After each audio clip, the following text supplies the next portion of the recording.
Расте бројот на пациенти од бубрежни заболувања во Кочани. На светскиот ден на бубрегот се вклучува алармот за црвено светло.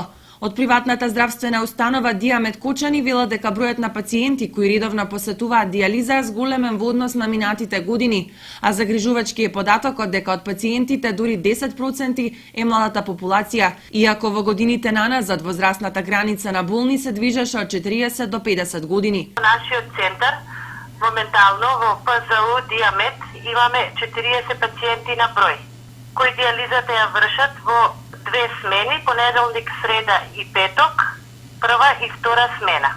Пациентите одат по 4 сати на дијализа. Бројот на бубрежно болни во Кочани секоја година се зголемува, тенденциозно. Негде средна возраст би дошло околу 40 до 50 години, така, макар да имаме и неколку помлади пациенти, околу 20-30 години. Доктор Грозданова вели дека неправилната исхрана и ред други секојдневни лоши навики се главните причинители и за таа цел испраќа апел до сите граѓани за најлесна и најбрза превентива од бубрежните заболувања. Апел до сите граѓани и до другите бубрежно болни, имаме и пациенти кои се напред дијализа програм, само ние не ги третираме, они одат сега во интернистичка амбуланта, во ЈЗУ Општа болница Кочани, тие се напред дијализа програм. Значи редовни контроли треба да се прават, испитување на крвната слика, одредување на деградационите продукти, уреа, креатинин, барем еднаш минимум или пожелно е 2 пати во годината.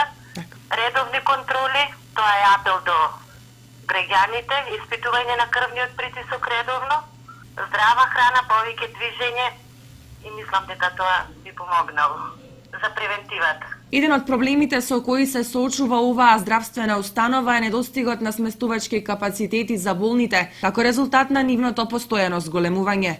Имаме и пациенти, неколку кои се наоѓаат во центарот за хемодијализа во Струга, кои треба да дојдат тука, доколку се испразни некој место, бидејќи капацитетот е толку сега моментално. На ниво на држава 1500 лица одат на дијализа, а третина од нив чекаат за трансплантација на бубрек. Досега трансплантација на бубрек се правеше само од жив донатор. Македонија за 2012 беше лидер во регионот по бројот на направени трансплантации од жив донатор, но на дното според бројот на направени трансплантации од починат. Еден органодарител може да спаси 7 критично болни пациенти, а во Европа секој ден 12 пациенти умираат чекајќи трансплантација.